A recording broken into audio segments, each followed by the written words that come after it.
In Part 1, you learned who the thought monopoly is. In Part 2, you will learn how and why they are shaping our personal beliefs to fit their relativistic ideology.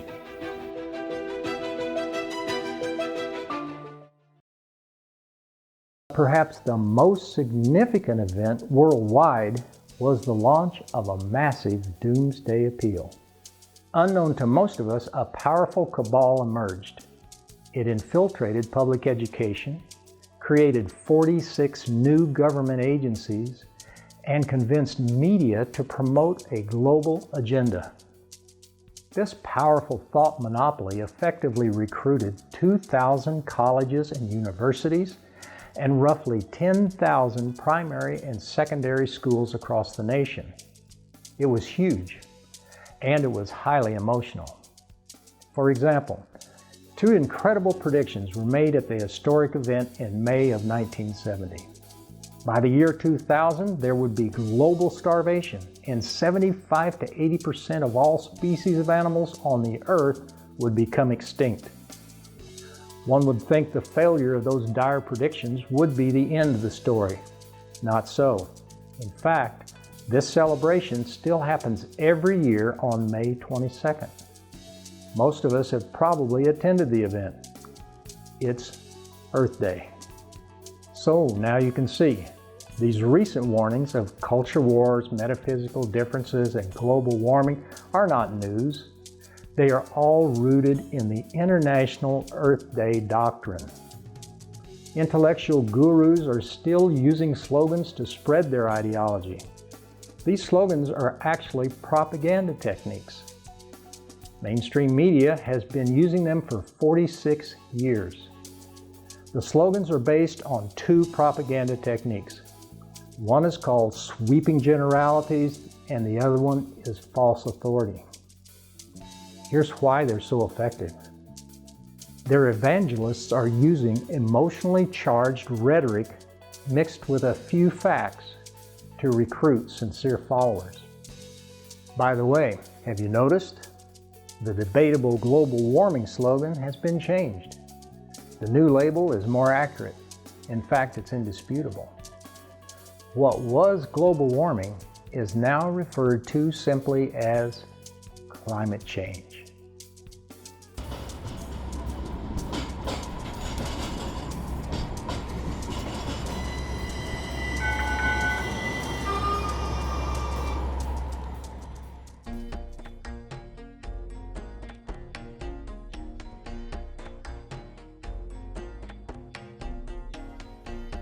At this point, you might be thinking, this so-called thought monopoly is just another conspiracy theory. And maybe you're right. After all, who wouldn't be in favor of taking good care of our environment? I know I am. However, when politicians, media elites, and educators advance the monikers Mother Earth and Mother Nature, etc., they've moved from a secular worldview to a religious worldview called pantheism. Pantheism is the doctrine that God is the transcendent reality of which the material universe and human beings are only manifestations. It involves a denial of God's personality and expresses a tendency to identify God as nature. So why is teaching impressionable young people pantheistic doctrine a problem? Aren't public schools banned from teaching religion? Actually, there's also another reason to teach pantheism. It supports the ultimate agenda of globalists. Recently, we have seen an increased desire for one world government. So who would rule this one world government? How could it be unified? Obviously, one single religious system cannot undergird the ideology of a one world government, right? Think again. From a humanist perspective, religious unrest between people groups has been around since the dawn of recorded history. But the thought monopoly behaves as if only a postmodern view of reality can bring us world peace. Therefore, pantheism is the ideal religion for unification. So, what role does science play in the unification agenda? Warwick University sociology professor, Dr. Steve Fuller, says, "Today, the High Church consists of philosophers, sociologists, and historians of scientists who share a largely intellectual interest in the hold that science and scientific knowledge have over society."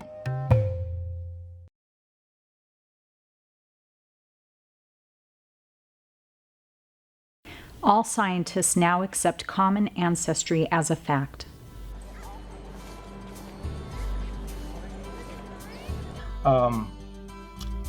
Most scientists today agree in common ancestry. Would you agree with that? Oh, absolutely. Absolutely. So does that mean then that every plant and animal that's alive today came from the same original cell in the Well, beginning? we don't know whether life originated more than once on Earth, I see. but certainly we do know that all living organisms come from one single origin, from one single cell, if you want to put it that way. If other forms of life originated, they became extinct. And how do we know that? Well, again, studying the genes, we can see the makeup of the genes, and particularly the sequence of genes, the sequence of DNA in the genes, and the sequence of amino acids in proteins. One thing we cannot do in evolution is predicting the future. A natural process is unpredictable in biologically in evolution. Well, I think the scientific method, the way it's taught, is kind of just a very short summary, and it's not always the same 4 steps or whatever. What they really have to understand is the nature of science. Here is how we do it. And it does involve some common steps. The most important part of it is that it is based on order and repetition. If you can't repeat something and there are no natural laws that seem to make it operate, it's not science. Okay. And I think that's what they need to understand about the scientific method. Right. Some scientists that I know are much more, they have much more confidence in their own abilities to make hypotheses, I think. And so they make a hypothesis and then they go after proving that hypothesis. Yes. And so that approach to science, I think, is very dangerous. I try to encourage my students not to take that approach because you forget to do controls that would tell you that you're wrong if you're out to prove your own hypothesis. So it's biased? Is that what you're saying? So yes, so I do think that that there is a danger of bias in science, and it's very, unfortunately, and I'm going to be shot for saying this, but the way that the journal publication systems are going nowadays, I sadly think encourages that bias, because it used to be, even when I started doing science, that you published the results you got and you made the best of them in your discussion. But now, your paper will be rejected if you don't have one nice, clean, clear story and all the data fits perfectly with that. And that's a very dangerous trend, I think, because people are being forced, in a sense, to sweep certain results under the rug and not mention them because they don't fit with the rest of the story, and your paper won't be accepted if you don't have a nice, clean, neat story. So I wish we would go back to a more objective and honest way of doing science and publishing science, with here's what it is, we can't explain all of it.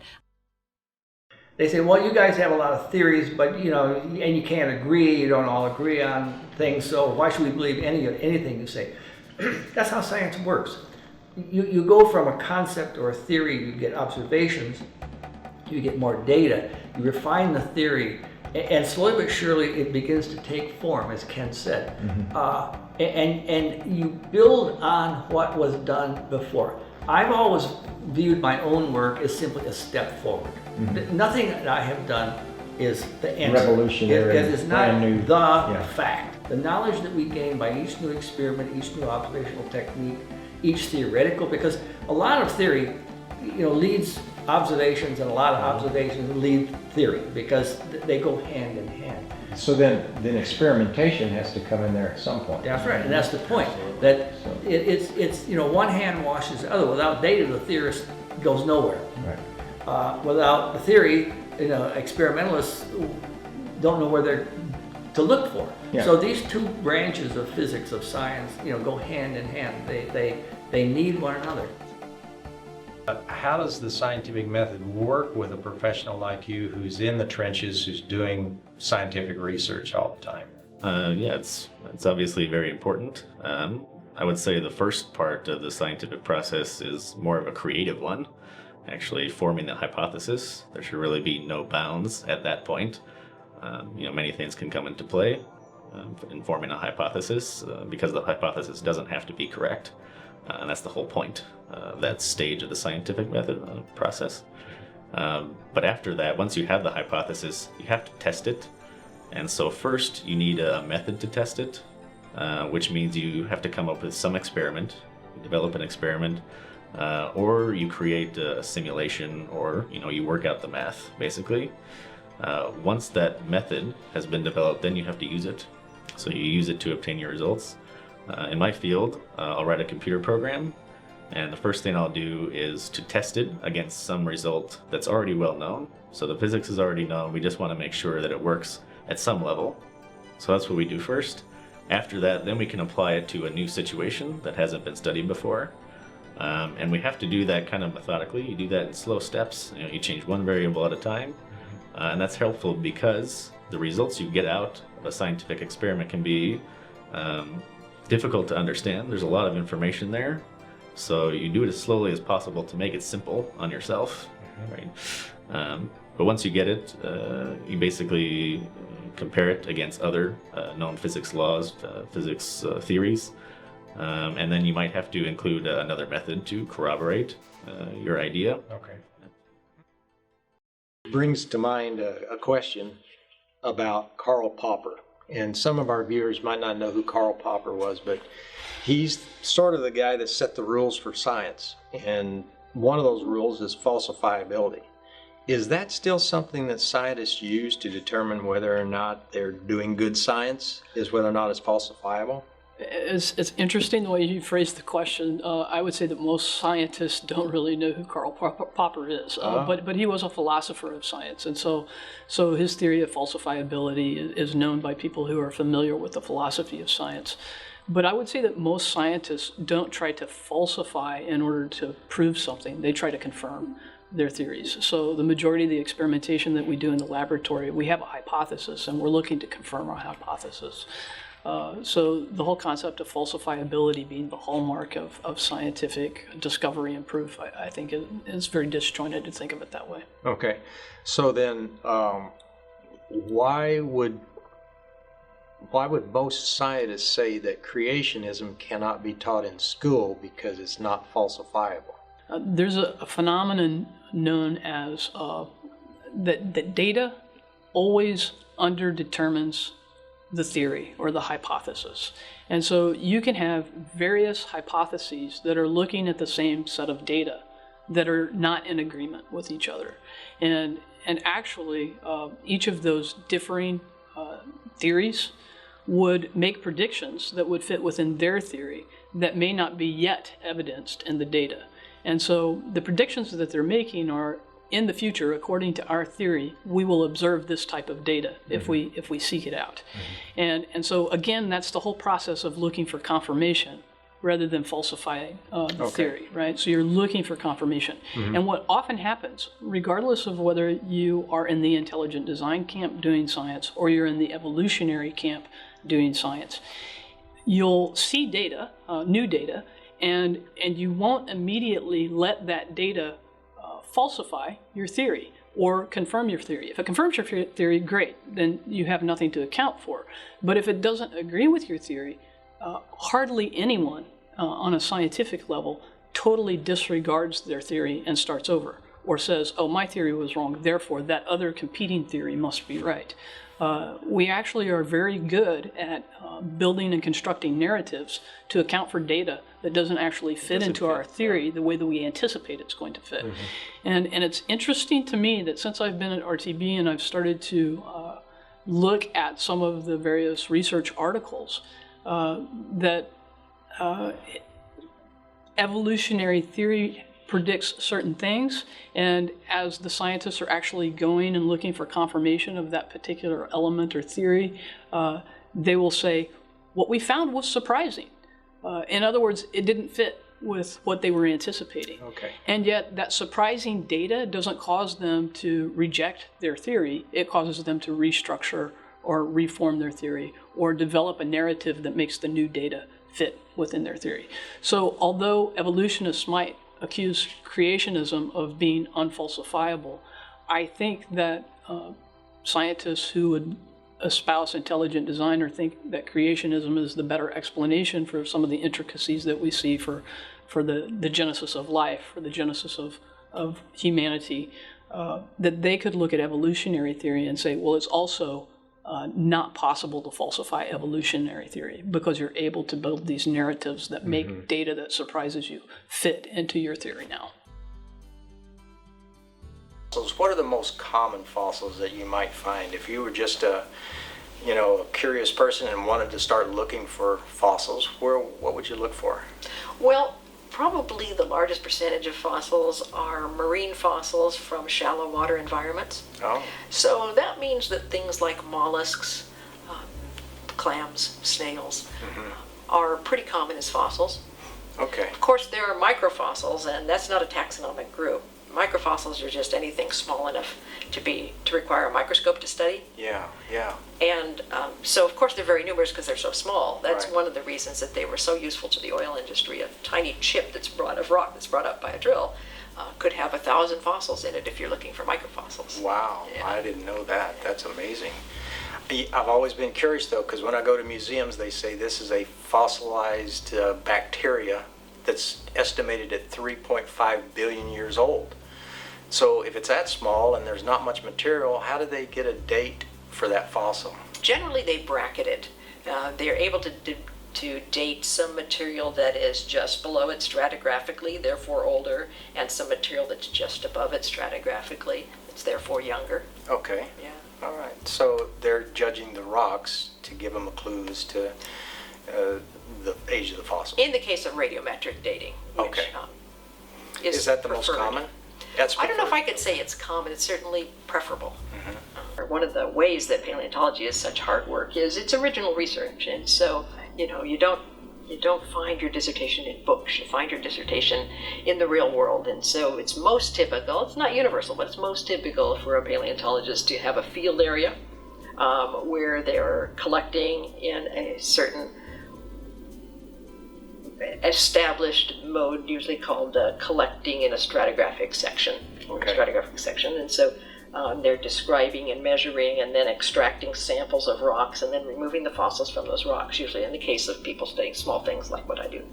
So people always imagine a giant dinosaur and you're down there on the ground with a brush, but most paleontologists aren't actually doing that. Okay. So it's really hard work because you're out in the middle of nowhere, getting by your wits and living in the rough and sort of learning as you go. And then, of course, when you bring the fossils back to the lab, there's a whole lot of work that needs to be done there, too. My fossils are so small that I have to actually take the rock samples and split them and whiten them with chemicals in order to even see them.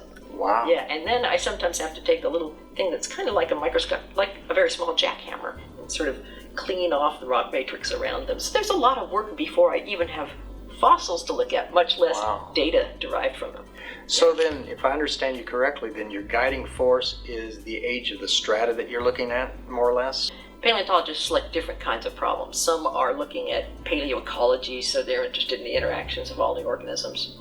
I was looking a little bit more classically at one kind of organism in a particular time interval, in a particular area, which was the Great Basin of the western United States. Oh, all right. Eastern Nevada, western Utah. Oh, okay.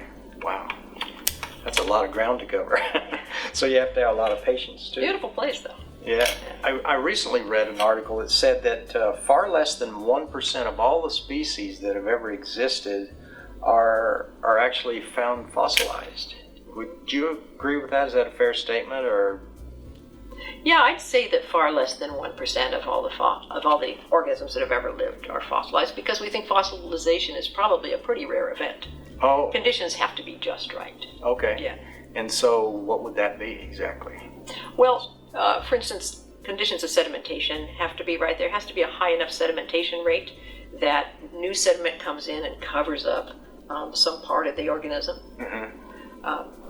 It isn't the most common fossil, but think for a moment of a dinosaur's footprint. So you've seen dinosaur footprint fossils. So some animal had to make this imprint in fairly soft mud. So you had to have the right conditions of moisture for the imprint to be distinct. And then you had to have a new kind of sediment come in that was capable of covering that up fairly fast before normal erosion would just remove the mark entirely. In the case of a critter that dies and has soft parts and hard parts there, scavengers are going to come along and mess with it and scatter it and eat it up. So it has to be left alone long enough, or sedimentation has to be fast enough for that thing to be covered up. Okay. And then, of course, there is the problem that somebody has to find it for it to be kind of known as a fossil, right? So. When I was growing up in school, we talked about the law of gravity, the law of thermodynamics. We talked about all these laws. Is there a movement away from that term to call them more like principles, or are those still considered laws? Well, laws and principles are almost interchangeable. Okay.